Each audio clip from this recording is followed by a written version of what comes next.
This week on The Splash, a student heads to the Smithsonian.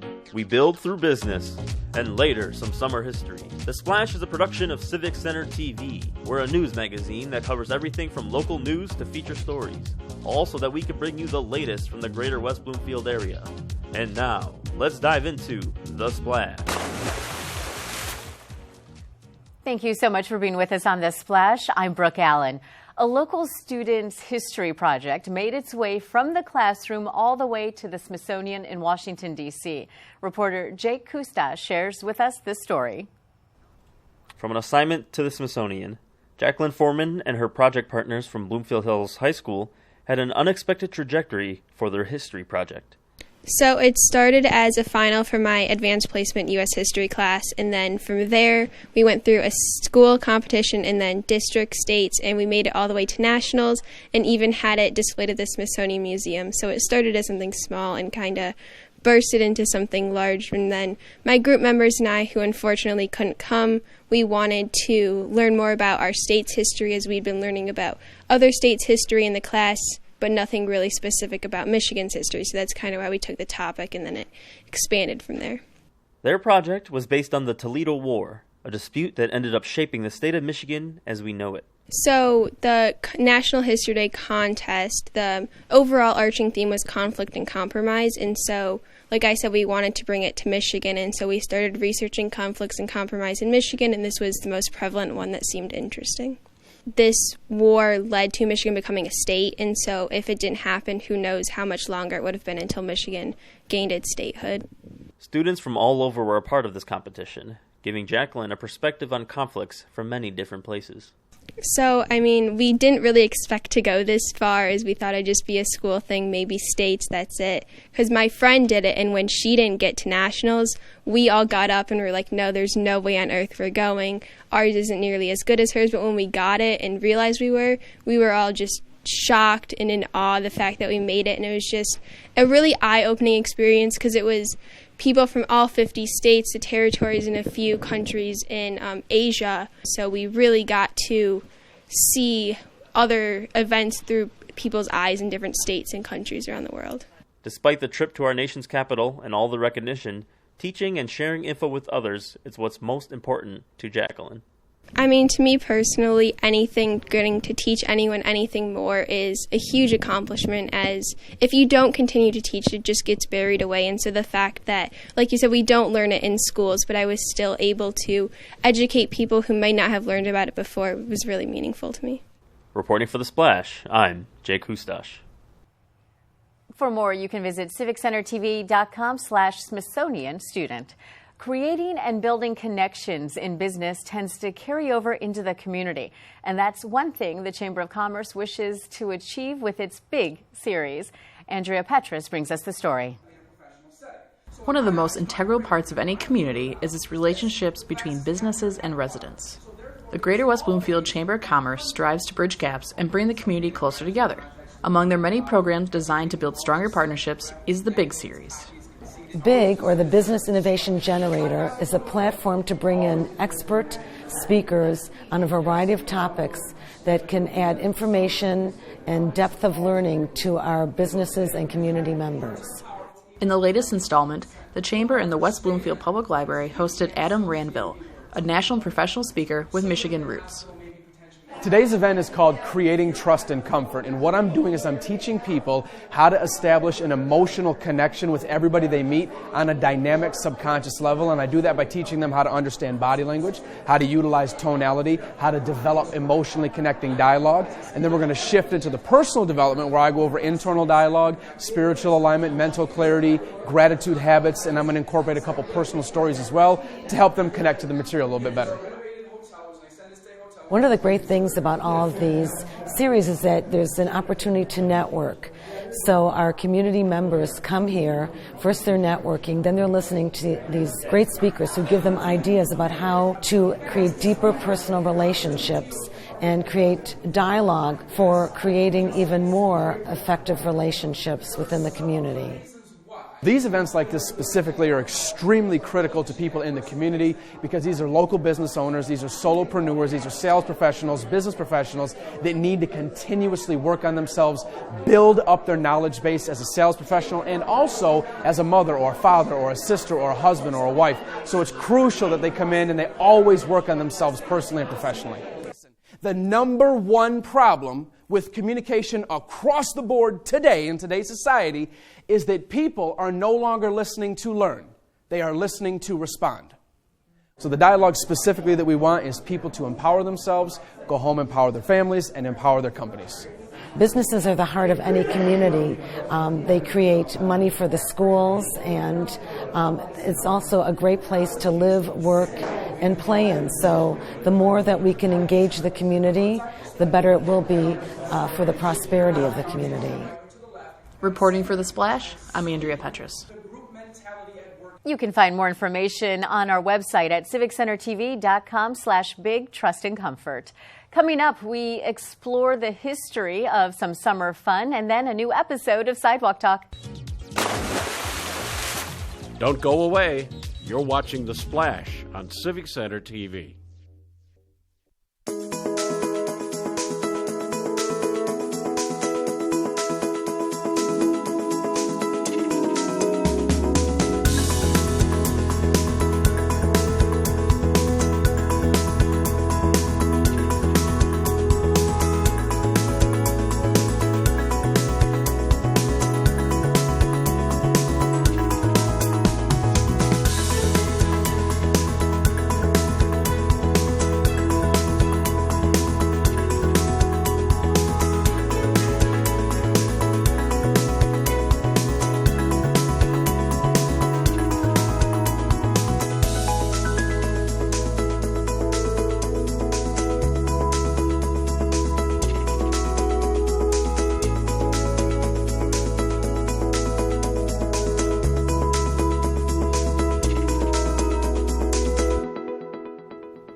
And now, back to The Splash on Civic Center TV. Thank you for being with us on The Splash. I'm Brooke Allen. Summer camp consists of a history of fun activities and memories for the kids who attend them. But what about the history of the camps themselves? Reporter Lawrence Nyland covers the story. If you've ever spent some leisure time at the Sylvan Lake Community Center or walked down the 38 stairs on the east side of Pine Lake in West Bloomfield, were you aware that you were on the former locations of two of the most historic summer camps in southeastern Michigan? In 1906, Detroit Free Press Sunday editor Arthur Mosley wanted to find a place for young boys who sold his company's newspaper on the streets to go to relax and enjoy the summer as a reward for their hard work. That idea became the Free Press Fresh Air Camp that was located in Sylvan Lake. It started small with only 8 boys. In 1909, as the camp grew, it became open to boys and girls. The children arrived in Sylvan Lake on the interurban trolley, and it was a great change of pace from their usual inner-city lifestyle. They were exposed to activities like fishing, swimming in Sylvan Lake, and playing baseball on the land that is now the current community center. The camp had its own cook, and the children were able to eat nutritious meals and drink milk, something they were not always accustomed to at home. On Pine Estates Drive in West Bloomfield stand these 38 steps that are the sole reminder of the Girls Friendly Society camp that first began at that location in 1903. The Girls Friendly Society was started in England as a charitable organization that empowers working girls and young women to develop their full potential. The women who were helped by the local Girls Friendly Society were immigrants who worked mainly as shop girls employed at Sibley's and Hudson's department stores in downtown Detroit. The mission of the camp was to provide wholesome vacation opportunities for the shop girls. The first camp involved 42 young women who stayed at what was known as the Holiday House on the east side of Pine Lake. Women would save all year for a 2-week vacation at $2 a day. They arrived from Detroit at the Orchard Lake Trolley Station and were taken to camp on horse-drawn carriages. Food was produced on site so the ladies could enjoy healthy, organic meals. The activities at camp included sewing, reading, horseback riding, swimming, and shuffleboard. Over time, the camp evolved from just housing shop girls, but was open to any young woman with a character reference. Eventually, the Bird's Nest was built to accommodate young girls and their mothers ages 5 to 12. As the 1950s came around, the popularity of all-girls camps was being overtaken by special interests and co-ed camps.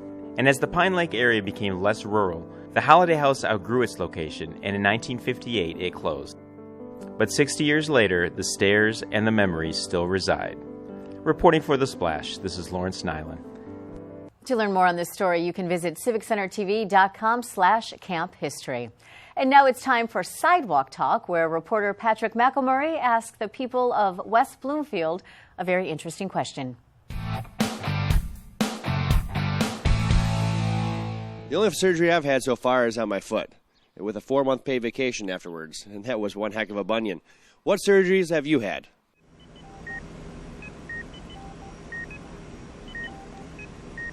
Had a lot of surgery, unfortunately. 2 C-sections. I have kids. I've had a microdiscectomy of the L4, L5, so disc. And there's one of my kids. And I've had, ACL surgery 2.5 years ago. Bionic woman. Tore my ACL with the kids skiing. Skied my whole life. Of course, one of them got on top of my skis and screwed me all up. But everything's going well. I'm back to working out. So. Those kids? I have never. I'm getting my tonsils out in a few weeks. Well, good luck. Hopefully it goes smoothly. Thank you. I had surgery about 6 months ago. I had a foot of my colon taken out, and it was not fun. I would imagine that would be fun. Just my wisdom teeth. Did you get all of them out at the same time? Yeah. Were you out of commission for a while? Yeah. Have you ever had surgery? What was it for, and how did it turn out? I did. I had brain surgery, actually, for a brain tumor. So it turned out great because I'm still living and I'm still here. So. Amen to that. Lovely. Yes. I just had some on my, what do they call that? The rotor cuff? The rotator cuff? Yeah. And it's still in process of turning out. They did this one and it turned out fine. It's all about stretching. You got to stretch. I say hello. This one hurts still. I had a surgery for my appendix. I got that removed about 2 years ago, and it turned out good. But yeah, it was. Was it emergency surgery or? Yeah, it was unexpected, just out of nowhere, and I just went to the emergency room, and out it went. Did you save it in a jar? I asked him about that after. For Civic Center TV in West Bloomfield, I'm Patrick McElmurray, and this was Sidewalk Talk. For more episodes of Sidewalk Talk on demand, visit civiccentertv.com/Sidewalk Talk. And now it's time for the Civic Center TV event update. We provide you with upcoming events around Greater West Bloomfield. And for more events coming up, visit civiccentertv.com/events.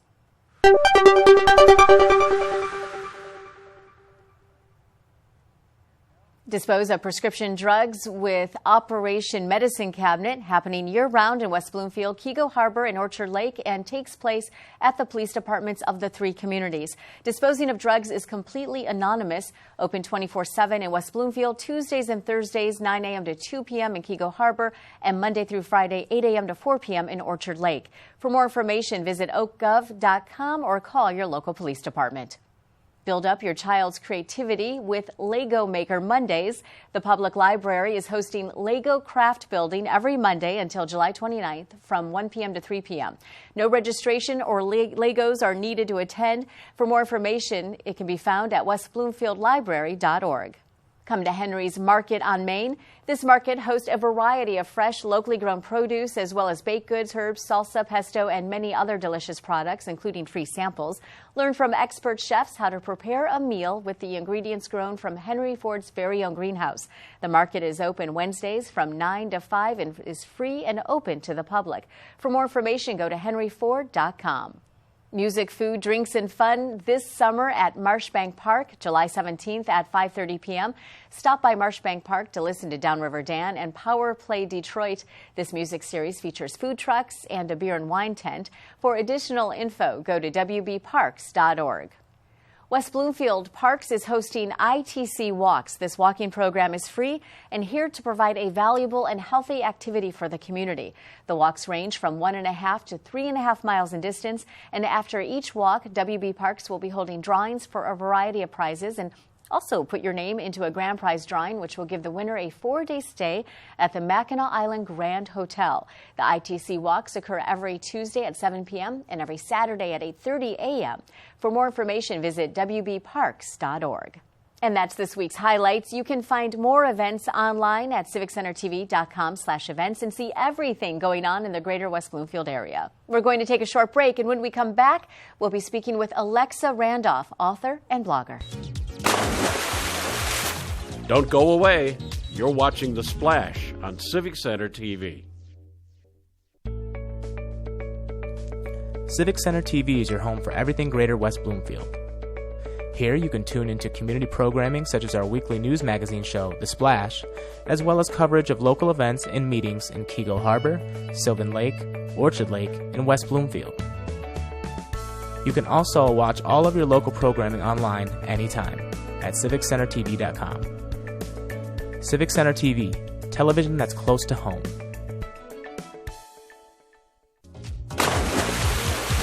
And now, back to The Splash on Civic Center TV.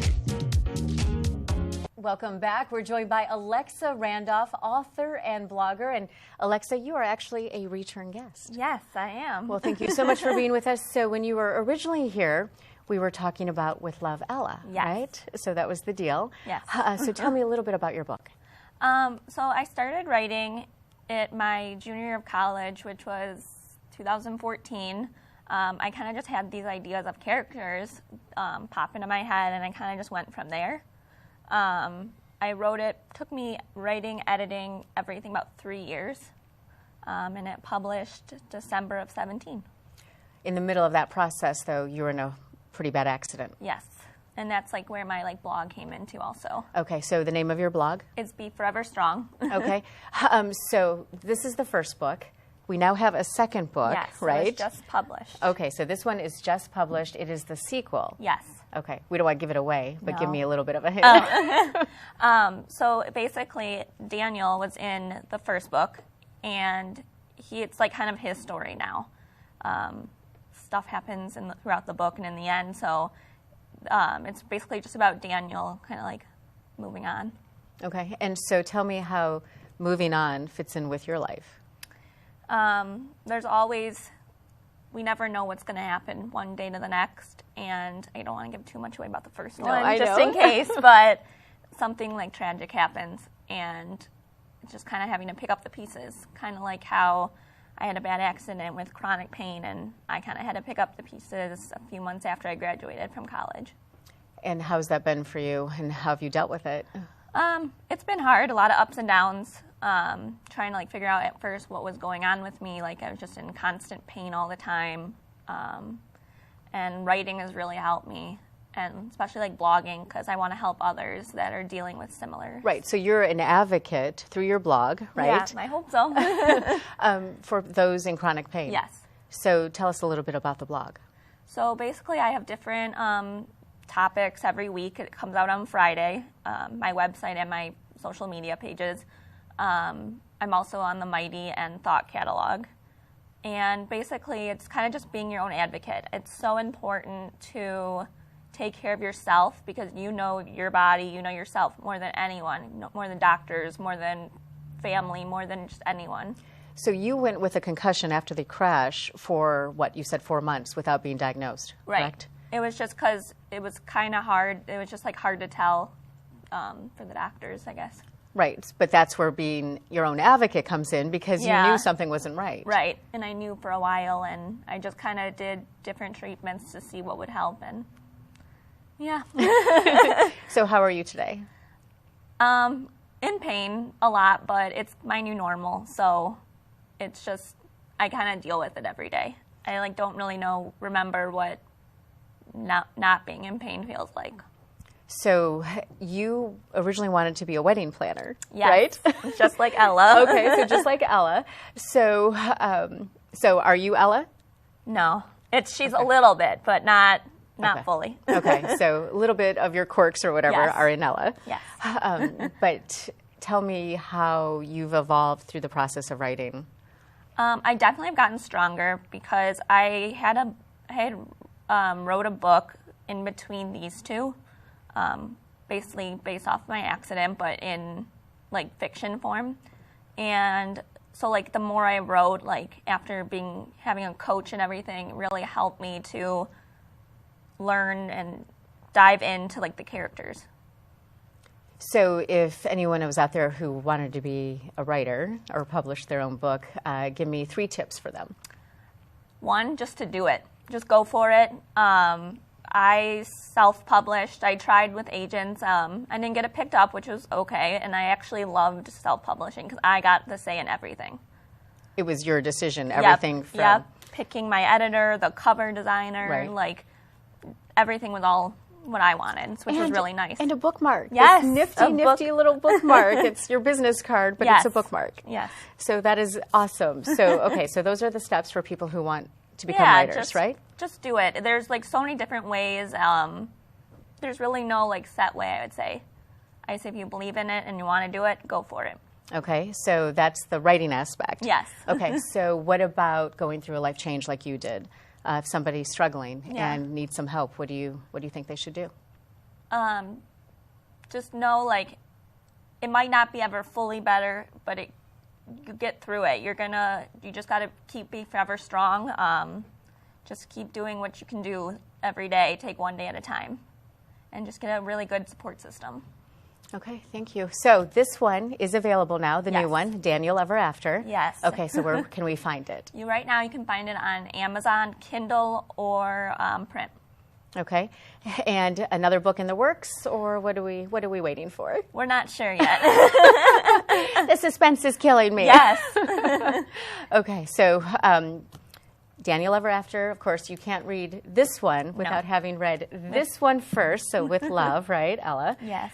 And then the new one, Daniel Ever After, is now available. Give me your website one more time. It's www.alexarandolph.com. Okay, thank you so much. Thank you. And be forever strong, right? Yes, keep being forever strong. All right, awesome. Thank you so much. Thank you. And we've been joined by Alexa Randolph, author and blogger. And on this week's episode of Minute with Nature, we learn about the state symbols of Michigan.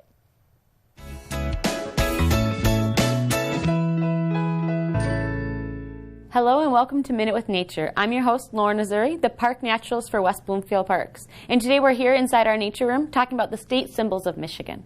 Lots of state symbols were established early in the 1900s, and one of those was our state bird, the robin. It's a very common bird here in the state of Michigan and can be easily seen and watched. They're a fun bird to watch because they do eat lots of worms, and they can eat up to 14 feet of worms in a day. That's a lot of worms for one little bird. Another way to figure out where robins are at, if you want to see them or view them, you can look for their nests in the early spring. Robin nests are pretty abundant here in our area. Different birds use different materials to build their nest. The robin uses a mud base. So you'll notice a nest that has this thick mud and then lots of grasses on the inside and surrounding it on the outside. Sometimes they'll even use string and yarn and things from other people. This one even has like a little trash bag put into it, as well as some birch bark. But for the most part, it's a mud base with the grasses put on the inside. Also, those beautiful blue eggs that they lay in there in the early spring is an identifier as well. The state reptile of Michigan is the painted turtle. The painted turtle became our state reptile in 1995. When a 5th grade class realized we didn't have one, they passed a bill for the painted turtle to become our state turtle. They're an aquatic turtle, can be found mostly by water and usually sunning themselves on logs. The reason they get their name painted turtle is because they have this beautiful shell. This is the shell from a painted turtle. You can notice along the edges there's a lot of detail and patterning that's on their shell, and that's a big identifier for the painted turtle. The state tree of Michigan is our white pine tree. The white pine tree is a great symbol for Michigan. It identifies one of the main industries that we were known for years ago, and that's the Michigan lumber industry. To identify a white pine tree versus other pine trees we might have here, like the red pine, you pluck a little bundle of needles off the tree, and it will have 5 needles in one bundle. And that also stands for WHITE. So 5 needles means our white pine tree, which is our state tree. The state game mammal of Michigan is the white-tailed deer. The white-tailed deer became our state game mammal in 1997, and that was decided by a 4th grade class. They found out that there was a white-tailed deer in every county in Michigan, and that's why it makes a great symbol to be represented here in Michigan. We have lots of white-tailed deer, and they stay here all season long. So you can see them in the spring, summer, winter, and fall.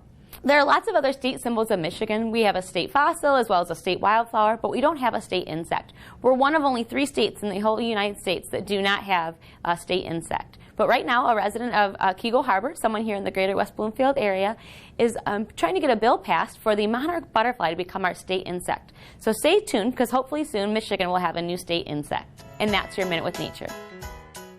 For more episodes of Minute with Nature, visit civiccentertv.com/MWN. And now it's time for our final segment, Person of the Week, where we celebrate the people in the community who are inspiring and providing toward others. And this week's recipient is Dale Young of the West Bloomfield Police Department.